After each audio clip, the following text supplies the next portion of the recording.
it recording? Yeah. Oh, hi guys! Welcome to F&F BTS. We're not trying to copy the K-pop band BTS. BTS is a brand new series that we're trying to shoot, and it's basically a short form for behind the scenes. Let me talk you through it. Come. Alright, so guys, F&F BTS. I know it's a kind of weird concept. We're just trying to help you guys out on creating the same things that we are doing. So I hope you guys enjoy it. So today's topic will be, just like you saw in the thumbnail and just like you saw in the title, we will be showing you on how to create a full podcast. But here's the thing, there's two ways into this. There's number one, the production of the podcast, on how you make it, all the creative production, and there's number two, which is distribution. Distribution is a whole complicated topic on how to get your podcast on Apple Podcasts, Spotify and stuff. So that's a whole different video, and if you want to post your podcast on all these platforms, comment down below. I'll make a whole different video for you guys there. But for now, I'll show you guys how to do it. So first step is finding the guest. Right, so this is a process that Faruqi does a lot, and it takes so much time and consists of a lot of scrolling and researching. Now, it's kind of hard to find the guest, but once you do, this is how we contact the guest. There's two mediums of how we contact the guest. Number one is through Instagram messaging. You message them through Instagram or TikTok or whatever platform they're most active on. And then if that doesn't work, we email them. Now here's a tip on contacting them. It's always better to write a message that is formal and well written, because that shows you're a professional podcasting team.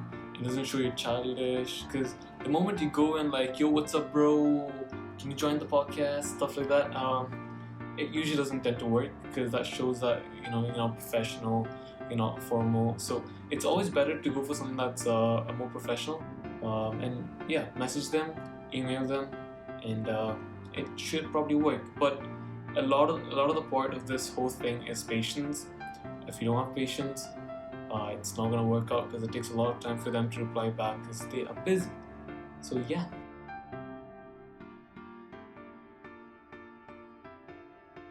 Alright, so next, step number 2 is scheduling/planning.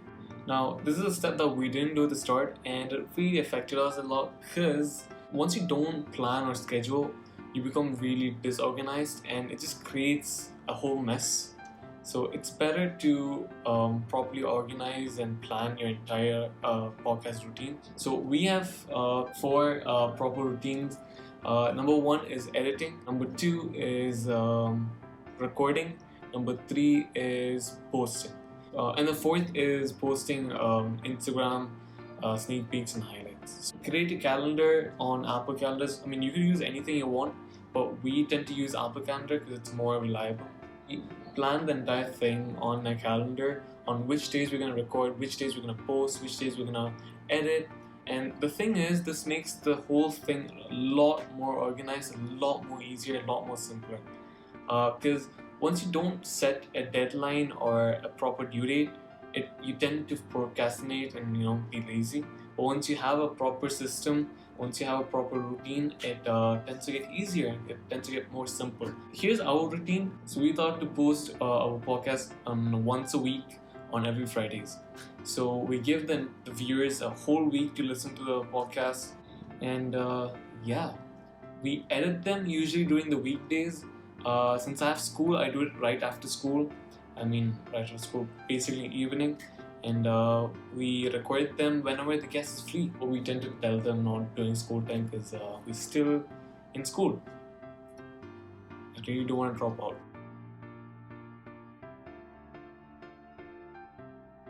Step number 3. So step number 3 is simple. It's the recording process. It is simple, but there's a lot of technicalities in this. So number 1, the main thing in this is the app or the software that you're going to use to record. So if you are bringing on a guest, you need something that's going to help them join in the thing really easy. Make sure you don't create any inconvenience for the guests, because you don't want to make them annoyed, trust me. Use something like Zoom or Anchor. Anchor is the app that we use. There's always pros and cons to each app. Research it well and then record it, because otherwise it just messes up. For example, Zoom, the pro is you can turn on your camera. The con is if you have more than 3-4 people, it only goes to 45 minutes for the free one. For Anchor, for example, the pro is it's high quality audio. The con is there's no camera, there's no visuals, so it's just an MP3 audio file. So anyways, the point is when you're recording, just make sure you do a rough script for your podcast. Don't do it like a proper full script, because that can disrupt the organic conversation type of style. Do it like a rough script. When I say rough script, create a direction for the whole podcast. Make sure that you point down a post-it note on what topics to start off with, what topics to end off with. Research on the topics. Make sure you make good questions that the guest can answer. It's better to send the questions pre-handed to the guest so that they can prepare for the answers already. So yeah, before you record, there's a lot of whole thing behind this. We don't script the podcast. There's no point in scripting the podcast because it's just basic conversation. But we do a rough script, like we write down the questions to ask. We also write down on which topic to start off with, what's the next topic, what's the third topic. Because once you point on these notes, the good thing is it tends to lower the rate of confusion. So basically, it like takes away the confusion from the recording. Because once, let's say you finish a topic about, let's say you did cars, you talked about cars, and that's it.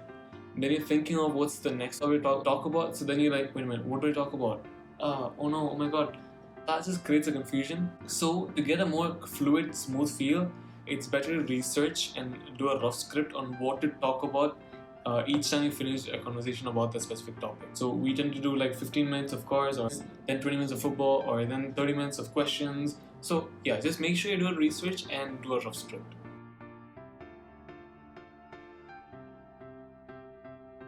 Now this brings us to step number 4. It is editing part 1. Why am I making this so confusing? The reason I made this into step 4 editing part 1 and step 5 editing part 2 is because editing part 1 is more the designing of process, and editing part 2 is the more technical audio editing. So editing part 1 is the more designing part, where we design the thumbnails, the banners, the Instagram posts, the more static editing. The software that we use to do all this is Canva, but honestly this is a whole different genre to talk about, because this is basically based on you and your style and your genre. So you can basically do any type of style you want. We tend to go with a specific color palette, which is like grey, black, white, and then a splash of neon pink. I think if once you create like a very recognizable color palette, no matter what design you choose, no matter where you post it, people can easily recognize you based on the color palette. So it's better to choose a specific color palette and not change it often. So like, don't choose green and black and then next day you go for blue and red. Just choose one specific color palette that you would like, and just stick on with that. You can change your design, but like it's better to stick on with one color palette. We have 3 templates for designs. Number 1 is the 1x1 aspect ratio, which is a square shape. This is for our Spotify banner, our Instagram post. Then we have the second template, which is the horizontal templates, which is for YouTube, Twitter, the more horizontal platforms. Then we got the vertical content platforms, which is for TikTok, IGTV, and Reels. So yeah.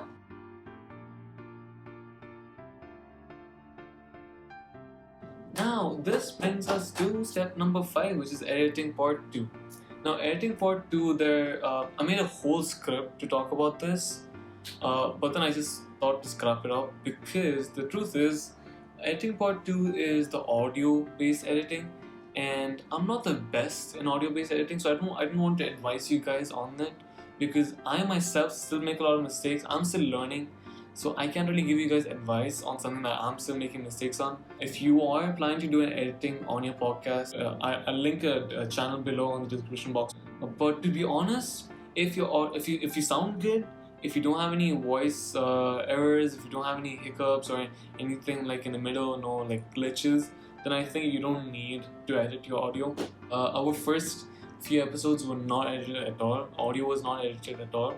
But if you want to be complex, if you want to do a lot of work, then you can edit your audio. We have a blend. The episodes that we do find mistakes, we edit them. The episodes that we don't edit them. If I would be honest, just you don't have to edit them. If they sound good, go ahead. Here's actually another part of a tip. When you record, the best budget mic that I've ever heard is the basic Apple headphones you get with your iPhone, because those earphones sound really good. They sound crystal clear. So I would prefer you to go with the basic Apple headphones if you're starting out. Otherwise, you can go for the Rode mics. Those are really good. You can go for Elgato mics. Those are also really good. Yeah, mics is up to you, but I would prefer you just go for the basic ones because you don't have to spend them a lot. So yeah, editing part 2 is go check on Google, because I don't want to give you tips on something that I'm already making mistakes on.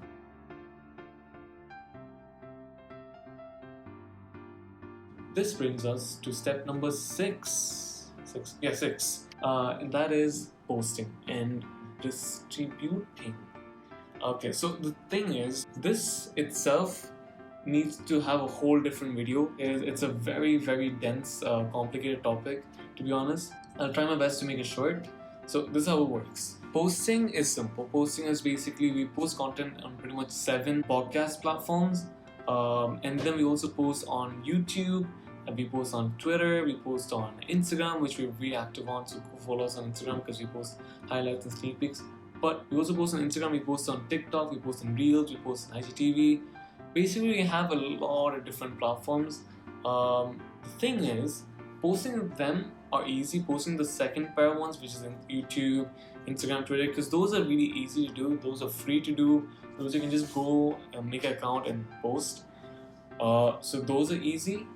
But there's a different topic, which is distribution. And this includes basically the part where you want to post your podcast on Spotify, Apple Podcasts, and Overcast, Google Podcasts. If you want to post your podcast on the major podcast platforms, it's a whole different story of complication. It takes a lot of time, it takes a lot of process. So if you're into that, comment down below. I'll make a whole different video for you guys. But on the posting part number 6, follow your schedule. Basically, it goes back to part number 2. Select a date and post it on that date. And here's another tip for posting. Post it during the evening, because in the morning, most of the students are studying and most of the people are working, so not really much people are active. But during the evening, post them. And also, if you're gonna post on Instagram, you have the business account, or when you have the professional account, there is an insights menu where you can check your views, where you can check people when they check your videos or your posts. So use your analytics, do a research on them, study what type of content people like, when people see it. So check on that and then post them. And also when you post, here's a tip. Before you post anything, just make sure you post a good content, because make sure you post something that you would watch. You don't want to post something that you itself won't watch. What I'm trying to say is, make sure the quality is good, because you don't want to post something that's garbage. Because even though a lot of people on my podcast says quantity is important, I 100% agree with them. Consistency and quantity is really important. But when you just post a lot of garbage videos, it still won't make a difference. So when you're posting, make sure you try your best. Do the best quality that you have with the equipment. Don't go out and buy the best equipment, because that won't get you the best quality. Use the equipments you have right now and then make the best out of the instruments you have. For example, I do everything. I used to do everything on my phone, then I did it on my iPad, then I started posting on my laptop. So you can do everything basically with the basic headphones. No need of an extra mic, you can do it with your phone. So yeah. When you post something, post it good, and you don't have to buy the latest or the greatest instruments. And that's pretty much it. So this is the production side of the whole podcast. The distribution side will be a whole different video. If you want to watch that, comment down below. But so far, if you've liked the video, go hit the like button. And If you like more videos like this, hit the subscribe button. And if you like the series of F&F BTS behind the scenes, please give us some feedback, because I really like this type of content, explaining to you guys on how to create what we're creating. And also, by the way, go follow us on Instagram, because we are posting a lot of videos, a lot of highlights, a lot of sneak peeks, and we are also planning so many different types of cool content on Instagram. And yeah, go follow us there, because we got some cool plans for Christmas and summer and stuff like that. So go follow us on Instagram, and yeah, that's pretty much it for today's video. See you guys later. Peace. Bye.